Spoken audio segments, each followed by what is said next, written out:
जय बोलो देवादिदेव 1008 श्री भगवान महावीर स्वामी की जय जय जय।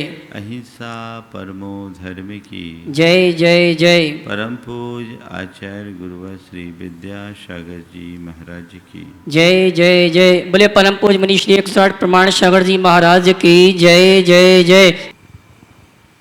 विशाल सागर हो जिसमें उताल लहरें उठ रही हो, उसे पार करना हो तो केवल नाव पर सवार होने से पार नहीं हुआ जा सकता। उसे पार करने के लिए नाव के साथ कुशल नाविक भी चाहिए।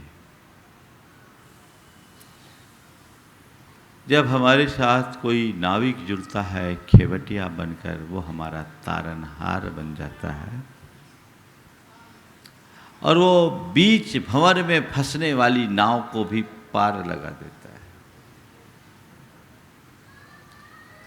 संत कहते हैं जैसे सागर से पार होने के लिए नाव के साथ नाविक या खेवटिया की जरूरत है, भव सागर से पार उतरने के लिए भी हमें एक कुशल खेवटिया की जरूरत है। वो कौन है? वो है गुरु। गुरु के अभाव में भव सागर से पार नहीं उतरा जा सकता। तो आचार्य कुद्दू कह रहे हैं, यदि तुझे सम्यक्त को प्राप्त करना है तो हिंसा रहिए धम में, 18 दोष वज्ये देवे, निगंथे पब्बैने सद्धहनम होई सम्मतम। हिंसा से रहित धर्म में, 18 दोष से रहित देव में, निर्गंथ गुरु में और निर्दोष शास्त्र में श्रद्धान का नाम सम्यक्त है। हिंसा रहित धर्म और उसकी उपासना की चर्चा हमने विगत दिन की। कल हमने बात की 18 दोष से रहित देव की। आज है गुरु की बात। गुरु का महत्व अनजाना नहीं है। आप लोग रोज कहते हैं गुरु की महिमा वर्णी न जाए, गुरु नाम जपो मन वचन काए। अगर हम देखें, हम देव गुरु शास्त्र के उपासक हैं, महत्व सबका है, लेकिन तुलनात्मक रूप से यदि मुझसे पूछो तो मैं कहूँगा इस युग में देव और शास्त्र से भी ज़्यादा महत्व गुरु का है। क्यों? देव आज है नहीं, उनकी प्रतिकृति हमारे सामने है और उसमें भी देवत्व की प्रतिष्ठा हमने गुरुओं की कृपा से पाई है। पाषाण की प्रतिमा में देवत्व की प्रतिष्ठा करने वाले कौन हैं? कौन करते हैं भगवान की प्रतिष्ठा? कौन करते हैं? गुरु। और गुरु वो दृष्टि दे देते हैं कि हमें उस पाषाण की प्रतिमा में भी भगवान के दर्शन होने लगते हैं। प्रतिष्ठा से पूर्व वो मूर्ति दिखती है और प्रतिष्ठा के तुरंत बाद वो भगवान के प्रतिरूप दिखने लगते हैं।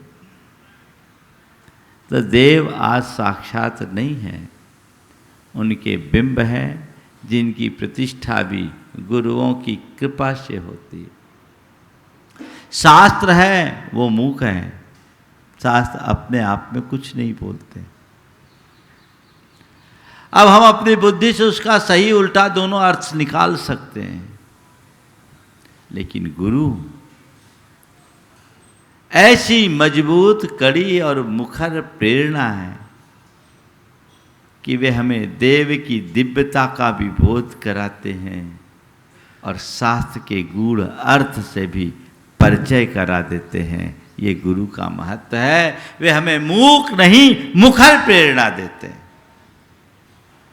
इसलिए बिना गुरु के हम अपना कल्याण नहीं कर सकते। आप लोग अक्सर दोहराते हो, जिसका कोई गुरु नहीं उसका जीवन शुरू नहीं। महत्व है। आज 4 बातें इस संदर्भ में आप सबसे करूँगा और देखेंगे कि आचार्य कुंदकुंद ने इस संदर्भ में हमारा कैसा मार्गदर्शन किया है। सबसे पहली बात, गुरु क्यों। फिर दूसरी बात, गुरु कौन। फिर तीसरी बात, गुरु की श्रद्धा कैसी। और चौथी बात, गुरु का भक्त कैसा। गुरु क्यों, किस लिए गुरु। भव सागर से पार उतरने के लिए गुरु की जरूरत है। गुरु के अभाव में न तो हम भगवान के स्वरूप को पहचान सकते हैं, न शास्त्र के मर्म को जान सकते हैं। इन सब का बोध हमें गुरु से मिलता है। मान लो आप किसी अनजान रास्ते में जा रहे हो, भटक गए, कई रास्ते फूटे, कुछ समझ में नहीं आ रहा, उधेड़ बुन में है, असमंजस की स्थिति में है, कहाँ जाऊं कहाँ नहीं जाऊं। इसी बीच आपका कोई चिर परिचित व्यक्ति मिला, वहाँ आप देख रहे दिख तो रहा है कि ये रास्ता है, एक रास्ता दिख रहा है, इंडिकेशन भी दिया हुआ है, ये रास्ता आपके गंतव्य की ओर जाता है, लेकिन ये रास्ता अनजान है, इससे पहले कभी गुजरने का कोई अनुभव नहीं है। मन में उधेड़ बुन है, पता नहीं आगे ये रास्ता कैसा होगा, कहीं चोर उचक्कों का दल तो नहीं है, कहीं कोई दुर्गम घाटी तो नहीं है, कहीं कोई दुर्गम घाटी तो नहीं, कहीं चोर उचक्कों का कोई दल तो नहीं रहता, कहीं कुछ जंगली जानवरों का आतंक तो नहीं होगा, पता नहीं आगे रास्ते में पड़ने वाले गांव के लोग कैसे मिलेंगे। मन में उधेड़ बुन है। इसी मध्य आपका कोई जाना पहचाना आत्मीय व्यक्ति वहां मिल जाए और पूछे, क्यों भाई यहाँ कैसे। अरे क्या बताऊं, अमुक गांव जाना है, बड़ी मुश्किल से रास्ता मिल पाया है, पर मन में डर लग रहा है, पता नहीं रास्ता कैसा। अरे अमुक जगह वहाँ तो मुझे भी चलना है, कोई चिंता नहीं, बहुत अच्छा रास्ता है, रास्ते में पड़ने वाले गांव के लोग बड़े सभ्य और सरल हैं, कोई चिंता नहीं, और ज़्यादा लंबा रास्ता भी नहीं है, हम कुछ ही घंटों में यहाँ से वहाँ पहुँच सकते हैं। तुम्हें चलना है तो चलो, मुझे भी उधर ही जाना है। बोलो मन में क्या होगा। सहज हमारे कदम उनके पीछे पड़ेंगे ना। अरे भाई ठीक, चलो मुझे साथ मिल गया, उस व्यक्ति का साथ मिला जो खुद उस रास्ते पर चलने वाला है। यही भूमिका गुरु की है। भगवान से अपना मार्ग जानने के बाद और शास्त्र से रास्ता पहचान लेने के बाद भी उस पर चलने का साहस नहीं होता। पता नहीं हमसे निभेगा कि नहीं, हम आगे बढ़ेंगे तो कैसे बढ़ेंगे, कहीं गड़बड़ ना हो जाए, हिम्मत नहीं होती। पर गुरु कहते हैं, मुझे देखो, घबराओ मत, मुझे देखो, मेरा रास्ता देखो, मैं बेखटक चल रहा हूं, मेरे पीछे आ जाओ, तुम्हारा रास्ता भी अपने आप प्रशस्त हो जाएगा। होता है। तो गुरु को देखकर हमारे मन में साहस और संकल्प प्रकट होता है। गुरु मोक्ष मार्ग के प्रवर्तक हैं, उनसे हमें दिशा मिलती है, दृष्टि मिलती है, राह भी मिलती है और रफ्तार भी मिलती है। वो सब कुछ दे देते हैं। इसलिए गुरु की बड़ी भूमिका है। गुरु के अभाव में न हम देव के देवत्व को पहचान पाएंगे, न उनकी दिव्यता का दर्शन कर पाएंगे, और न ही सही अर्थों में शास्त्र का मर्म जान पाएंगे। शास्त्र को अगम समुद्र की तरह कहा गया है। समुद्र का पानी बड़ा खारा होता है, न हम उसे पी पाते हैं, न ही उसमें अवगाहित हो पाते। होते हैं क्या? खारा पानी। लेकिन उसी समुद्र के जल को जब सूर्य वाष्पीकृत करता है और बादल के रूप में परिवर्तित कर कर वही जल जब हम पर बरसता है तो बड़ा तृप्तिकर और आह्लादकारी हो जाता है। हम उससे प्यास भी बुझाते हैं और उसमें नहाते भी हैं, है ना? इसी तरह संसार शास्त्र अगम समुद्र की तरह है। इसमें सीधे डुबकी लगाओगे तो तुम्हें क्षार ही मिलेगा, सार नहीं पा पाओगे। लेकिन उसी बात को जब गुरु अपने अनुभव के सूर से वाष्पीकृत कर अपनी वाणी के बरसात से हमें बरसाते हैं तो वो हमारे लिए सहज सुग्राह्य हो जाता है, सहज गम्य हो जाता है और गूढ़ बात भी हमारे लिए सरल हो जाती है, समझ में आती है। इसलिए किसी और के मुख से शास्त्र सुनना और गुरु के मुख से शास्त्र सुनने में बड़ा अंतर है। ध्यान रखना, अन्य व्यक्ति यदि कुछ बोलता है तो उसके मुख से निकलने वाले वचन केवल शब्द होते हैं, पर वही बात यदि गुरु मुख से निकल जाए तो शब्द नहीं मंत्र बन जाते हैं। मंत्र है क्योंकि उनका एक एक शब्द अनुभव से सना हुआ है। तो ये गुरु की महिमा है, ये गुरु की भूमिका है। गुरु की इसी महिमा और भूमिका के कारण मोक्ष मार्ग में गुरु का महत्व बताया गया और ये कहा गया कि गुरु की साक्षी में अपने जीवन को आगे बढ़ाओ, गुरु की शरण रहो तो निर्गंथ पर श्रद्धान सम्यक्त है। क्यों? तो मोक्ष मार्ग में चलने जा रहे हो, मोक्ष मार्गी पर भरोसा नहीं तो मोक्ष मार्ग पर क्या भरोसा होगा? जिस रास्ते पर चलना चाहते हो उस रास्ते पर चलने वालों के प्रति भी तुम्हारा श्रद्धान होना चाहिए। निर्गंथ गुरु मोक्ष पथ के पथिक हैं, उन पर श्रद्धा, पक्की श्रद्धा होनी चाहिए। तो ये गुरु की महिमा है जो हमारे साधारण जीवन को असाधारण बना देते हैं, जो हमें अकिंचन से महान बना देते हैं, जो हमें कंकर से शंकर बना देते हैं। हमारा जीवन कंकर की तरह है, गुरु वो शिल्पी हैं जो उससे भव्य मूर्त गढ़ देते हैं। कपास के तंतु का कोई मूल्य नहीं, पर वही किसी जुलाहे के पास चला जाए तो वस्त्र बन जाता है। हमारा जीवन तंतु है और गुरु की शरण में आने के बाद वो वस्त्र बन जाता है। साधारण स्वर्ण का उतना महत्व नहीं, लेकिन वह कोई स्वर्णकार के पास पहुंच जाए तो गहना बन जाता है। गुरु सोने को गहना बना देते हैं, अनगढ़ पत्थर को नगीना बना देते हैं, हमें तराशते हैं, हमारे खोट को निकालते हैं। इसलिए गुरु की महिमा है।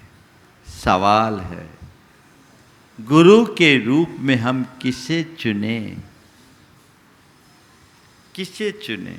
किसको गुरु मान ले? चाहे जिसको। आज के इस दौर में गुरु का जितना अवमूल्यन हुआ है, मैं समझता हूं अतीत में नहीं हुआ होगा। यद्यपि हर युग में गुरु के नाम पर गुरु घंटाल पूजे जाते रहे, गुरु के नाम पर गुरु घंटालों की भी खूब पूजा हुई, लेकिन वर्तमान दौर में जो देखने को मिलता है, मुझे लगता है शायद ही अतीत में ऐसा हुआ होगा, संभवतः नहीं हुआ होगा।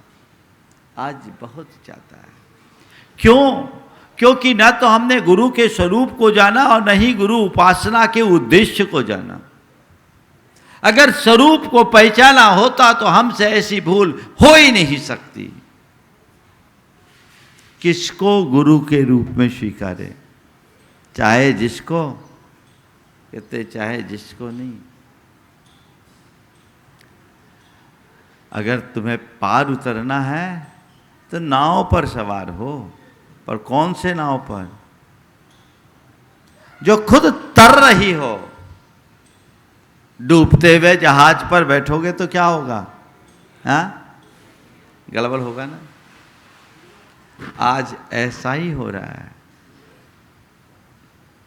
गुरु लोभी, शिष्य लालची, दोनों चलते दांव और दोनों डूबे वावरे, बैठ पत्थर की नाव। दोनों डूबे बावरे, बैठ पत्थर की नाव। तुम्हें देखना है कि मैंने जिस नाव को चुना है वो नाव सलामत है कि नहीं। अगर नाव सलामत है तो ही तुम्हारी सलामती होगी। हर नाव ही डूबने वाली है तो तुम्हें डूबने से कोई बचा नहीं सकता। तो आचार्य कुंद ने गुरु के स्वरूप पर काफी प्रकाश डाला। उन्होंने क्या लिखा? निग्रंथे, निर्ग्रंथ होना चाहिए। निर्ग्रंथ, जो परिग्रह से मुक्त हो और जिसके मन में राग देश मोह विकार की गांठें ना हो, वो गुरु की श्रेणी में आता है। उसकी उपासना करो। आचार्य कुंद कहते हैं, जह जाय रूप रूवम सुसंजदम सव संग परिमुखम लिंगम न परावेखम जो मन नहीं तस् सम्मतम। जह जाय रूप रूपम सुसंजयम सव संगम और परिमुखम लिंगम न परावेखम जो मन नहीं तस् सम्मतम। किस लिंग को, किस गुरु को, किस मुनि को मानता है? यथा जात दिगंबर रूप को धारण करने वाला, सुसंयत, जिसकी बाहरी और आंतरिक वृत्तियां पूरी तरह से संयत हो, जिसका भाव और बर्ताव भी संयत हो, जिसके प्रत्येक प्रवृत्ति में संयम झलकता हो, जो विषय विकारों से सर्वथा दूर रहता हो, सव संग परिमुखम, सब प्रकार के बाहरी भीतरी परिग्रहों से मुक्त हो, लिंगम न परावेखम, जो पर की अपेक्षा से रहित हो, जिससे किसी से कोई चाह नहीं हो। अगर चाह है तो केवल एक ही है, सामने वाले के कल्याण की चाह। जिसके मन में कोई आशा और अपेक्षा ना हो, ऐसे निर्ग्रंथ को मानने वाले को सम्यक्त होता है। इसी बात को आचार्य समंतभद्र महाराज ने और सरल करके हमें बता दिया। विषयाशा वशातीतो निरारंभो परिग्रह ज्ञान ध्यान तपो रक्तः तपस्वी सह प्रशस्यते। जो 5 इंद्रियों के विषय और उनकी आशा आसक्ति से रहित है, जो आरंभ यानी घर गृहस्थी के कार्य और परिग्रह से रहित है, निरारंभो परिग्रह, तथा जो ज्ञान, ध्यान और तप में लीन है, वही सच्चे अर्थों में तपस्वी कहलाने के योग्य है और वही आदर्श बनाने योग्य गुरु है। समझ गए? तो गुरु को अपना जीवन आदर्श बनाना चाहते हो, देखो वो इस कसौटी पर खरे उतर रहे हैं या नहीं। यदि वे इस कसौटी पर खरे हैं, समर्पित हो जाओ, और लगता है कि मामला गड़बड़ है, तटस्थ हो जाओ। या तो समर्पित हो या तटस्थ हो जाओ, तीसरा कोई रास्ता नहीं। पहचानो, जानो, समझो, फिर स्वीकार करो।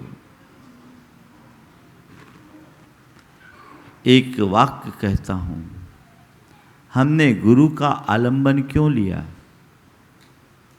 अपने आध्यात्मिक उत्थान के लिए ना। किस लिए?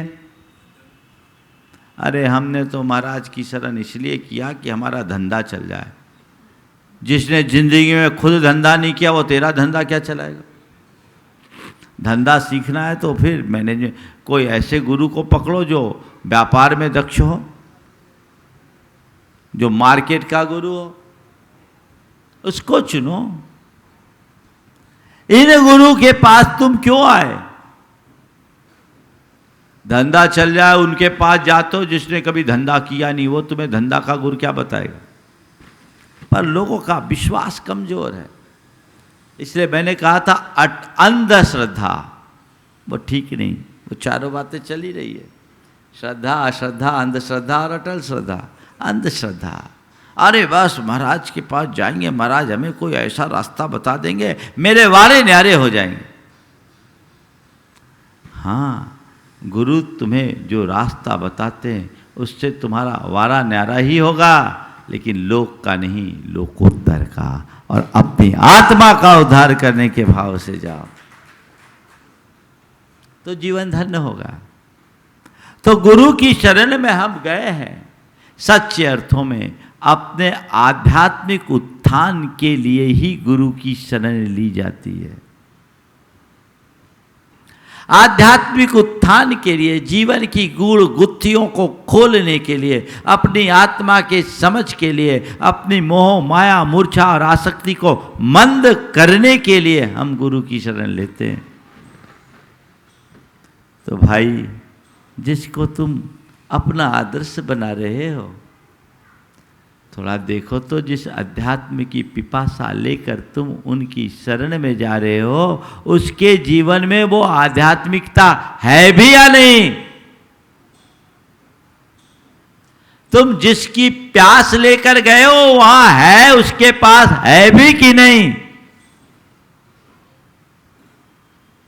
अगर वो दिखाई पड़े तो सिरोधार्य कर लो, और वो न दिखे तो फिर थोड़ा रास्ता बदलो।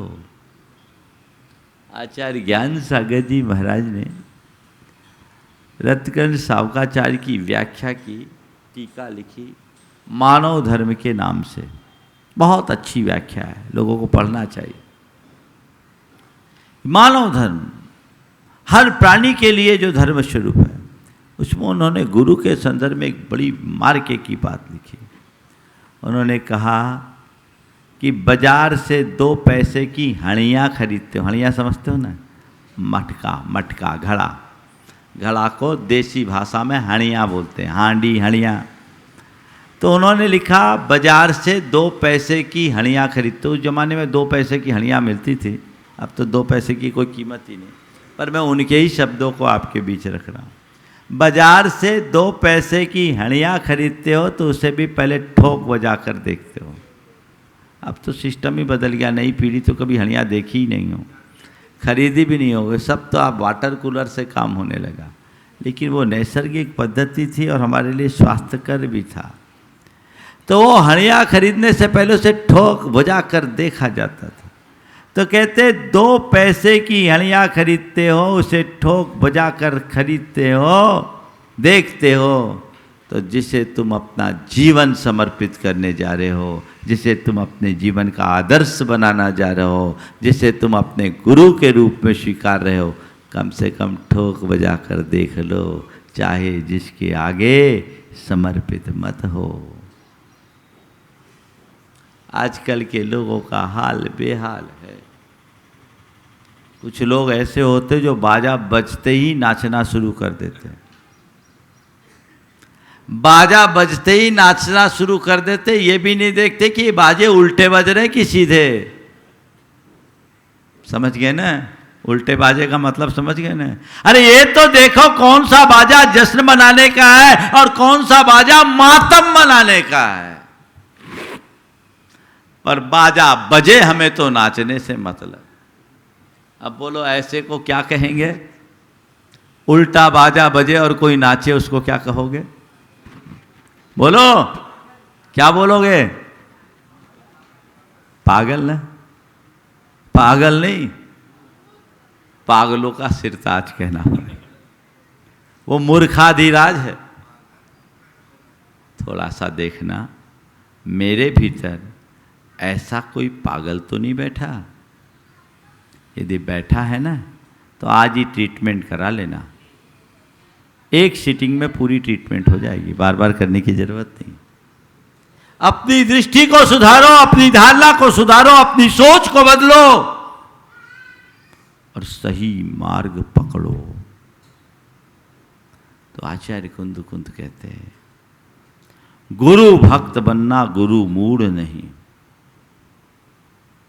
क्या बोल रहा हूं? गुरु भक्त बनो, गुरु मूढ़ नहीं। जो सच्चे गुरु के स्वरूप को समझकर अपने आत्महित की भावना से उनके प्रति समर्पित होता है, वो गुरु भक्त कहलाता है। और जो यथार्थ को जाने बिना जिस किसी को गुरु स्वीकार कर केवल भौतिक आकांक्षाओं से भरकर जाता है, वो गुरु मूढ़ कहलाता है।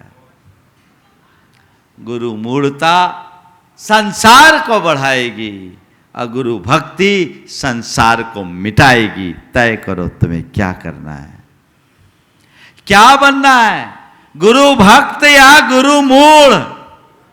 हाँ, गुरु भक्त। तो गुरु भक्त बनने के लिए क्या करना है? सच्चे गुरु की उपासना करना है। आचार्य कुंद कहते हैं, कुच्छी देवम धम्मम कुच्छी लिंगम च बंद ये जोदु लज्जा भय गारव दो मिच्छा इट्ठी हवे सोदु।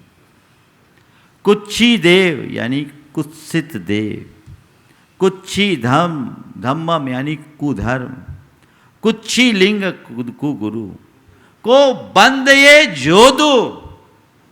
लज्जावश, भयवश या गारव लोग दिखावा अभिमानवश, मिच्छा डित्थि हवे सोदु, टाइटल दे दिया। सच्चे देव गुरु और धर्म की सेवा करने वाला, सम्यक दृष्टि, और इससे उल्टा मिथ्या दृष्टि। क्या बनना है? क्या बनना है? तो किसको चुनना है? सच्चे को या चाहे जिसको? कुछ लोग बोलते हैं हमसे तो अच्छे हैं। अच्छी बात है, तुमसे अच्छे और भी होंगे, लेकिन ध्यान रखना, नीचे रहकर ऊपर का काम करने वाला प्रशंसनीय माना जाता है, पर ऊपर रहकर नीचे का काम करने वाला कभी प्रशंसा का पात्र नहीं होता। आदर्श है, आदर्श का मतलब होता है दर्पण। दर्पण हमेशा वेदाग होना चाहिए, तभी हमारी स्वच्छ छवि उभरेगी। अगर दर्पण में धब्बे होंगे तो हमारी छवि भी दागदार दिखेगी। अपनी छवि को कैसा बनाना चाहते हो, बेदाग या दागदार? हाँ, तो दर्पण कैसा चाहिए, समझ के? लज्जा भय गारव दो, नहीं, किस बात का संकोच, किस बात का डर और किस बात का गौरव, क्या लोभ? नहीं, मेरा मार्ग मैंने चुना है, मुझे जो चुनना है वही चुनना है और उससे टस से मस नहीं होना। मुझे दूसरे की आलोचना नहीं करना, निंदा भी नहीं करना, पर हर किसी के चरणों में अपना शीश भी नहीं झुकाना। क्या शब्द है, कुच्छी देवम धम्मम कुच्छी लिंगम च वंदये जोदु, लज्जा भय गारव दो, मिच्छा दिट्ठी हवे सोदु। ये कौन बोल रहा है? कौन बोल रहा है? प्रमाण सागर। कौन? आचार्य कुंद। किस लिए बोला? कि इससे तुझे बचना है। तू सत्य का अनुरागी बन, अंधविश्वासी नहीं, तब तेरा कल्याण होगा। अनंत जन्म तो केवल इन्हीं बातों में बिगाड़ दिए। अब तेरे अंदर बुद्धि आई है तो सही रास्ते को चुन और अपना जीवन उद्धार कर। ये निर्भव बार बार नहीं मिला है। संसार की भीड़ की तरफ मत देख, अपने प्रयोजन को सामने रखकर चल। तो सच्चे गुरु को ही सद्गुरु कहते हैं। वो गुरु हमारे तारणहार हैं, उनको चुनो। उसको छोड़कर और कोई चुनोगे तो इस संसार में फंस कर रहोगे। सपरा वेखम लिंगम रायम राई देवम असंजदम बंदे, मानई मिच्छा दिट्ठी न मन्नये सम्म दिट्ठी। कह रहे जो स्व पर से अपेक्षा रखने वाला लिंग है यानी गुरु है, रागी देव और असंयत की वंदना करता है, मानता है। कौन? मिथ्या दृष्टि, उसकी आंखों में है अभी पट्टी, कुछ उसे सूझता ही नहीं। वो तो तरह तरह के टोटकों और चमत्कारों में लग जाता है। एक बार एक युवक आया, मुझसे कहा, महाराज जी, एक महाराज जी हमारे आए थे, उन्होंने नारियल के अंदर से हीरा निकाल कर दिखा दिया। महाराज जी, आपके पास कोई चमत्कार नहीं है? नारियल के भीतर से हीरा निकाल दिया, महाराज आपके पास कोई चमत्कार नहीं है। मैंने कहा, भैया मैं चमत्कार तो नहीं जानता, पर इतनी बात जानता हूँ, जब मैं छोटा था, स्कूल में पढ़ता था, बाजू में कचहरी थी। दोपहर की जब आधी छुट्टी होती थी तो हम कचहरी चले जाते थे।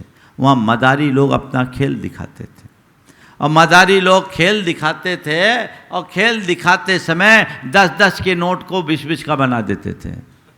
देखते ही देखते 10-10 का नोट 20-20 का बना के दिखा देते थे, और उसके बाद 10 के नोट को 20 का बना दिए। 10 का नोट सबके आंखों देखे दिखता था कि 10 का नोट 20 का बन गया, लेकिन उसके बाद खुद 10-10 पैसे के लिए लोगों के आगे हाथ फैलाता। अरे भाई, तुम 10 का 20 करने में समर्थ हो तो 10 पैसे के लिए हाथ क्यों बढ़ा रहे हो, ये समझो। यदि तुम नारियल से हीरा निकालने में समर्थ हो तो हीरा वालों की तरफ अपनी दृष्टि क्यों गड़ा रहे हो? समझ सही हो।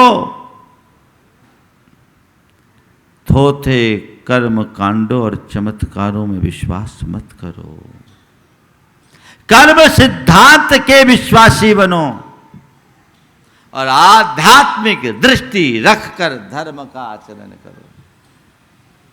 तो सपरा वेखम लिंगम राई देवम रागी देव। बीच रागी के अलावा और जितने हैं सब क्या हैं? बोलो, रागी है ना। असंजदम, असंयत है। चाहे कोई हो, सौधर्मी में भी संयत नहीं है, बंधनी नहीं है। असंजदम न बंधे, बंदे मानई मिच्छा दिट्ठी नहु मन्नई शुद्ध सम्मतम सम्मतो। मिथ्या दृष्टि तो उसी में लगा है,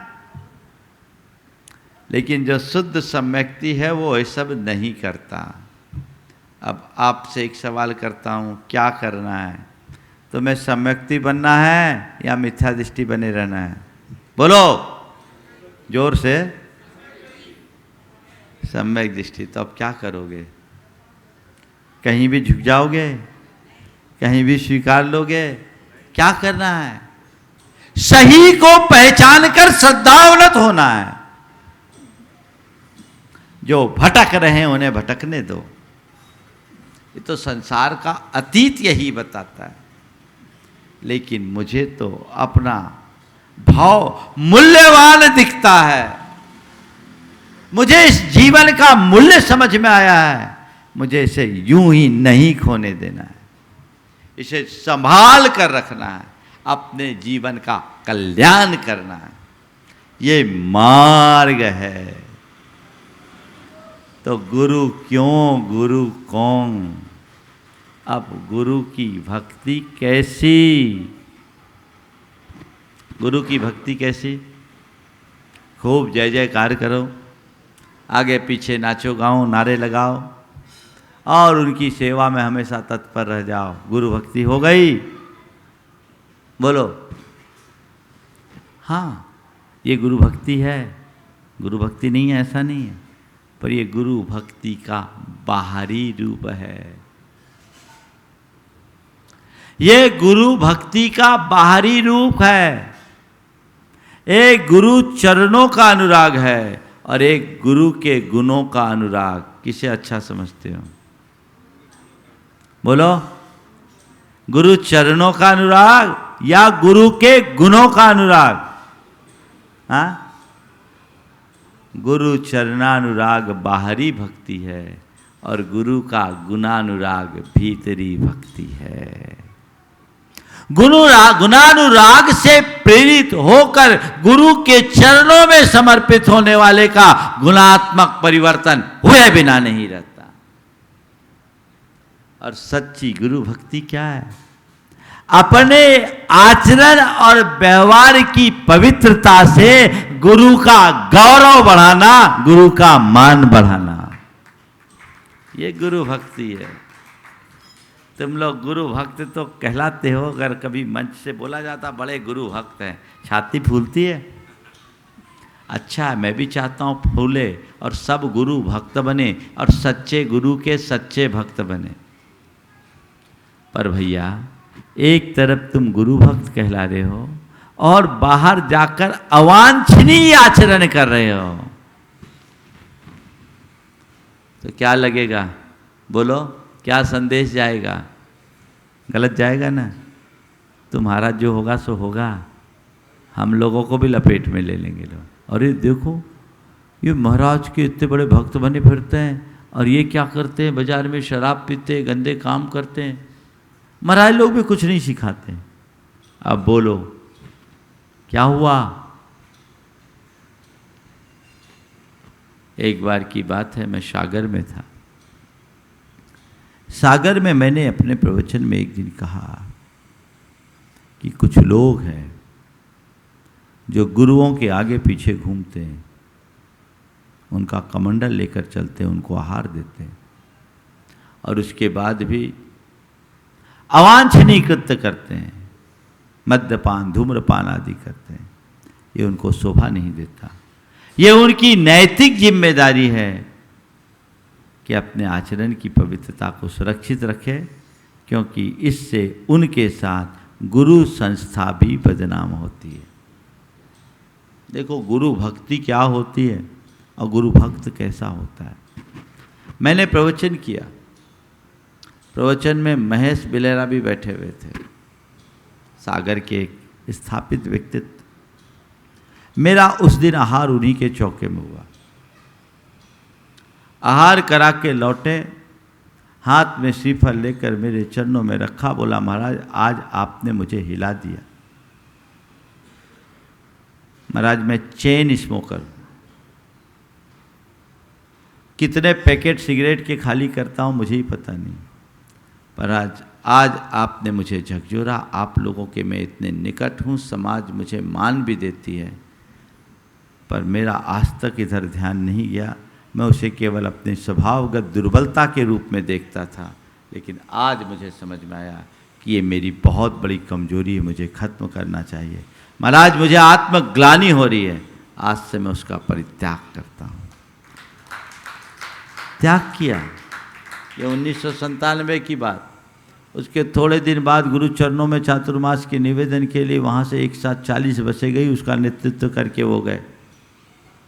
उन्होंने रात का पानी छोड़ दिया, और आज वो दिन है, उस व्यक्ति के जीवन में ऐसा बदलाव आया, 7 प्रतिमा का पालन कर रहे हैं।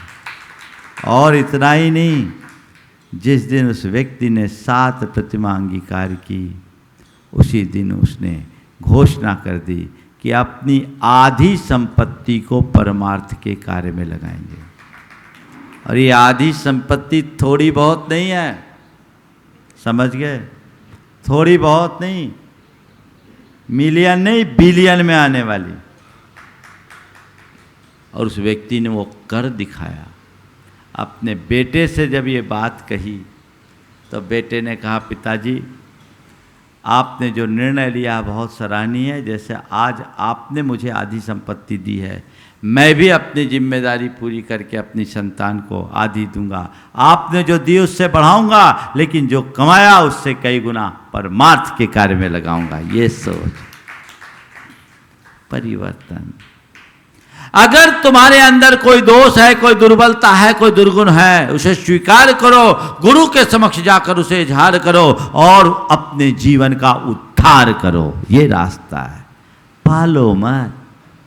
सच्चे गुरु भक्त बनो और सच्ची गुरु भक्ति करो। गुरु भक्त वो है जो गुरु के समक्ष निश्चल बुद्धि से आए। कई तो ऐसे भी होते हैं जो भीतर कुछ होते हैं, बाहर कुछ होते हैं, अंदर कुछ रखते हैं, गुरु से कुछ कहते हैं। गुरु के सामने तो सब कह दिए, बाहर आके महाराज ऐसे हैं वैसे हैं। कई तो ऐसे हैं जो गुरुओं को ही ज्ञान देने लगते हैं। महाराज को ये नहीं करना चाहिए, महाराज को वो नहीं करना चाहिए। पहले तू तो देख कि तुझे क्या करना चाहिए।